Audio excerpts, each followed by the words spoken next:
আসুন আমরা এবার সিএসএস এর বাস্তব ইমপ্লিমেন্টেশন দেখব। তো তো সিএসএস এর বেসিক কিছু জিনিস আমরা প্রথমেই জেনে নিই। দেখুন, সিএসএস প্রথমে আমরা একটা সিএসএস ক্রিয়েট কিভাবে করতে পারি, এবং সেই সিএসএসটি আমরা এই যে আমাদের যে লেখাগুলো রয়েছে এই লেখার মধ্যে আমরা এটির অ্যাপ্লিকেশন করব। তো প্রথমে একটা সিএসএস আমরা তৈরি করব, সিএসএস স্টাইল তৈরি করব। তো সিএসএস স্টাইল তৈরি করার জন্য আমরা দেখুন এই ডান পাশের যে পয়েন্টারটি রয়েছে এটি এক্সপান্ড করলে আমাদের এখানে ডান পাশে একটা মেনু ওপেন হবে এবং এখানে সিএসএস স্টাইল রয়েছে লেখা। আমরা ঠিক এইখানে দেখুন নিউ সিএসএস রুল, আমরা এটির মধ্যে ক্লিক করব, ফলে আমাদের সামনে একটি সিএসএস রুল চলে আসবে। একটা নাম দিব, সাপোজ আমরা একটি নাম দিচ্ছি যে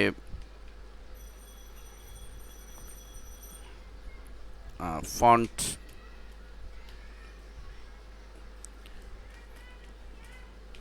ফরম্যাটিং, এবং ডিফাইন ইন, এটা কোথায় আমরা ইউজ করব, দিস ডকুমেন্ট না আদার্স এক্সটার্নাল রাখা যেতে পারে। আমরা শুধুমাত্র এই ডকুমেন্টে রাখার জন্য আমরা এটি সিলেক্ট করে ওকে বাটনে ক্লিক করলাম। সরি, এখানে আমাদের শুধু একটি নামই দিচ্ছি, ফন্ট নামে একটি নামই দিচ্ছি, দুটি নাম এভাবে দেওয়া যাবে না, দিলে আমাদের একটা আন্ডারস্কোর দিয়ে দিতে হবে। তো আমরা ওকে দিচ্ছি। অলরেডি স্ট্যান্ডার্ড এস্টিমেটে আর ইউজ ইউর ক্লাস নেম। আচ্ছা, ফন্ট নামটিও সে নিতে চাচ্ছে না, তো আমরা ফন্ট ফরম্যাট এই নামে দিচ্ছি, এটি নিয়েছে। এখন আমরা সিএসএস এর কী ডিফাইন করব সেটি আমরা ইউজ করব। যেমন টাইপ, আমাদের লেখাটি কোন ফন্টে হবে, আমরা আমরা এরিয়াল ফন্টটি দিয়ে দিচ্ছি, অথবা ভ্যারান্ডা ফন্টে দিচ্ছি। আমরা ভ্যারান্ডা এরিয়াল ভ্যারান্ডার এই ফন্টে দিচ্ছি। সাইজ আমরা ডিফাইন করে দিচ্ছি, ধরুন 18 স্টাইল এখানে নর্মালি দিচ্ছি। এখান থেকে লাইন হাইট ওয়াইড আমরা ডিফাইন করে দিতে পারি, আমরা একটু বোল্ড দিয়ে দিচ্ছি, আন্ডারলাইন দিচ্ছি, এবং কালার দিয়ে দিচ্ছি আমরা ডার্ক রেড, নেভি ব্লু। আমরা টাইপের ক্ষেত্রে এই ভ্যালুগুলো আমরা এখানে ডিফাইন করে দিলাম। জাস্ট এতটুকুন দিয়ে আমরা প্রথমে বুঝি। দেখুন, অ্যাপ্লাই বাটনে ক্লিক করছি, ওকে।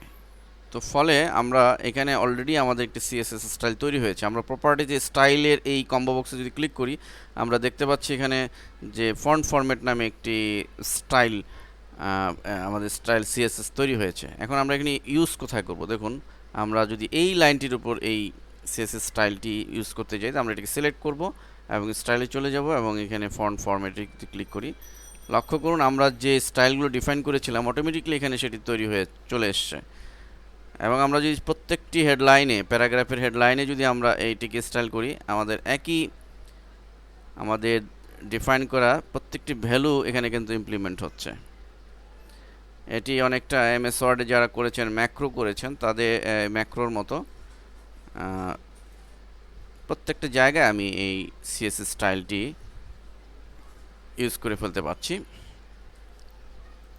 এবং এই যে আমরা সিএসএস স্টাইলটি তৈরি করেছি এবং যেটি ইমপ্লিমেন্ট করলাম, এটি আমরা যে কোড উইন্ডোতে চলে যাই, লক্ষ্য করবেন যে আমরা আমাদের কোডেও কিন্তু সেই এই যে দেখুন সিএসএস স্টাইল টাইপ, সরি এখানে আগে দুইটি স্টাইল ছিল, আমরা ফন্ট ফরম্যাট এটির নাম দেওয়া আছে। দেখুন এখানে কি কি ফন্ট সিলেক্ট করেছিলাম সব এখানে কিন্তু দেওয়া আছে। সাপোজ দেখুন, আমি এইখান থেকে যদি কোনো চেঞ্জ করি, আমার পুরো সিএসএস যেখানে যেখানে ইমপ্লিমেন্ট করেছি সবগুলোর মধ্যে ইফেক্ট পড়বে। দেখুন, আমি যদি চাই যে এখানে 18px না দিয়ে আমি একটু চেঞ্জ করছি,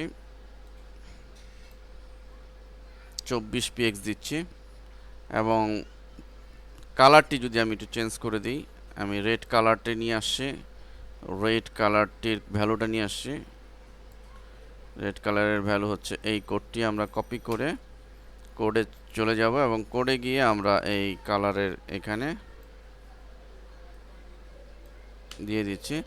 ডিজাইন আমি চলে গেলাম। লক্ষ্য করুন, আমাদের কিন্তু শুধু এক জায়গায় চেঞ্জ করেছি, প্রত্যেক জায়গায় কিন্তু এর অ্যাপ্লিকেশন হয়েছে। এটার কালার এবং এটির যে সাইজ সবগুলো এখানে আমরা পাচ্ছি। এবং শুধু তাই নয়, আমরা এখান থেকেও চেঞ্জ করতে পারি। এই যে আমাদের যে সিএসএস স্টাইলটি এখানে তৈরি করেছিলাম, এখান থেকেও আমরা চেঞ্জ করতে পারি। আমরা যদি এখানে সাপোজ ডাবল ক্লিক করি, তাহলে আমাদের সিএসএস গ্যালারিটি আবার আসবে। এখান থেকে আমরা ডিফাইন করে দিলে অটোমেটিকলি এখানেও চেঞ্জ হবে। এবং আরেকটি বিষয় তো আমরা একদিকে যেমন এখান থেকে সিএসএস তৈরি করলাম, আরেকটা ব্যাপার হলো যে সিএসএস অটোমেটিকলিও তৈরি হয়। যেমন দেখুন আমি এখানে এই লাইনটি একটু ব্রেক করছি, সাপোজ এই লেখাটির মধ্যে আমি এই লেখাটি এখান থেকে আমি চেঞ্জ করছি। আমি সাপোজ এখান থেকে ফন্ট দিচ্ছি এরিয়াল এবং সাইজ 36, কালার গ্রিন কালার দিচ্ছি। এখন দেখুন আমি যে এটি করলাম, এটির জন্য একটি সিএসএস স্টাইল অলরেডি তৈরি হয়েছে। আমরা স্টাইলে গেলে দেখুন এখানে স্টাইল 3, এটি কিন্তু আগে ছিল না, এটি কিন্তু অলরেডি অটোমেটিকলি তৈরি হয়েছে। অর্থাৎ বোঝা গেল যে আমি যে কোনো ফরম্যাটিং ড্রিমওয়েভারে করলে অটোমেটিকলি একটি সিএসএস স্টাইল তৈরি করে নেয়। আমরা যদি কোড উইন্ডোতে যাই সেখানেও আমরা এই সিএসএস স্টাইল 3 নামে আরেকটি স্টাইল অলরেডি দেখতে পাচ্ছি, যেটি আগে ছিল না। এই যে লক্ষ্য করুন, এরিয়াল, ফন্ট সাইজ 36, কালার হচ্ছে গ্রিন কালার, এটি অটোমেটিকলি তৈরি হয়েছে। এবং আমি অন্য জায়গাও এই অটোমেটিক তৈরি হওয়া সিএসএস স্টাইলটিকে ইমপ্লিমেন্ট করতে পারবো। দেখুন আমি যদি চাই যে এইটির মধ্যে আমি ইমপ্লিমেন্ট করবো, এটি সিলেক্ট করে আমরা স্টাইলে গিয়ে 3 যদি সিলেক্ট করে দিই, লক্ষ্য করুন আমার সেই স্টাইলটি কিন্তু এখানেও প্রয়োগ হয়েছে। তো একদিকে আমি ফরম্যাটিং করে এখানে সিএসএস স্টাইল তৈরি করতে পারি এটির মাধ্যমে, অন্যদিকে আমি আমার যা মডিফাই করবো সেটির মাধ্যমে করতে পারি।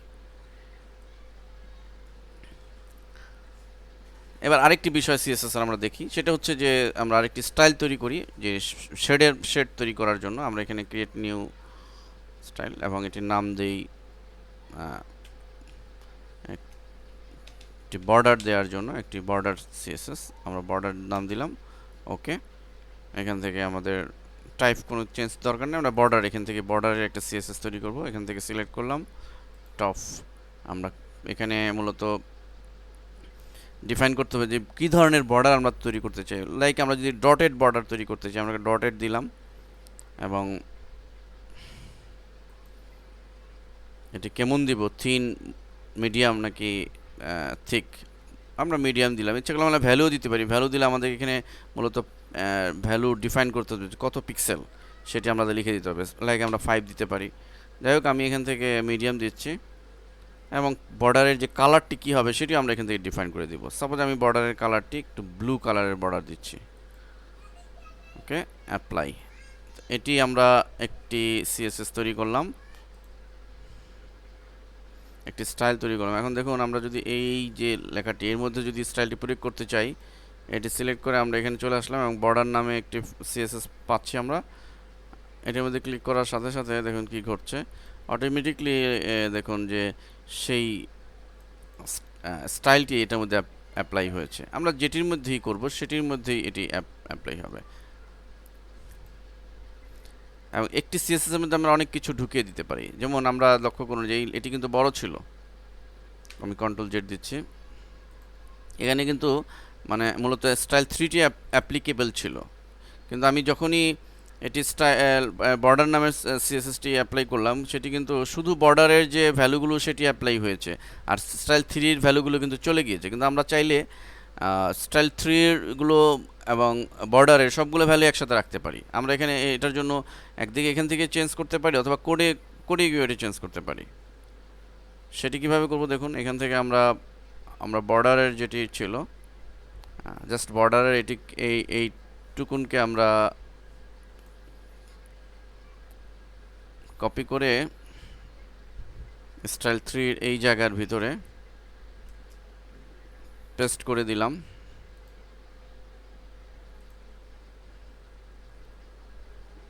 স্টাইল 3-র মধ্যে তাহলে কি দাঁড়ালো, যে স্টাইল 3-তে ফন্ট এরিয়াল, সাইজ 36, কালার এটি এবং একটি বর্ডার, 4টি ভ্যালু আমরা দিলাম। এখন এই 4টি ভ্যালুর মধ্যে আমরা যেটির মাধ্যমে দিব, দেখুন আমি এটার মধ্যেই যদি দিই, আমরা স্টাইল 3 সিলেক্ট করে দিচ্ছি। ফলে লক্ষ্য করুন যে স্টাইল 3-র ভেতরে যা যা কম্পোনেন্ট আমরা দিয়েছি সব একসাথেই হয়ে গেল। এর মানে কি? এর মানে হচ্ছে যে আমাদের কাজকে কত ডায়নামিক আর কত সহজ করে দিয়েছে সিএসএস। আমরা একটি স্টাইলের ভিতর অনেক কিছু কম্পোনেন্ট, অনেকগুলো ভ্যালু দিয়ে সিএসএস স্টাইল বানিয়ে রাখতে পারি, এবং যখন আমাদের কাজের প্রয়োজনে শুধু জাস্ট আমরা স্টাইলটি অ্যাপ্লাই করে দেব, কাজ কত সহজ হয়ে যাবে। তো এই হচ্ছে চেজ স্টাইল। তো আমরা পরবর্তীতে বিভিন্ন প্রজেক্ট আপনাদের দেখাবো। প্রজেক্টগুলো প্রজেক্টগুলো ভালো করে করতে পারলে আপনারা একটি প্রফেশনাল মানের ওয়েব ডিজাইন, ওয়েব লেআউট আপনারা সিএসএস এর মাধ্যমে করতে পারবেন। ধন্যবাদ সবাইকে।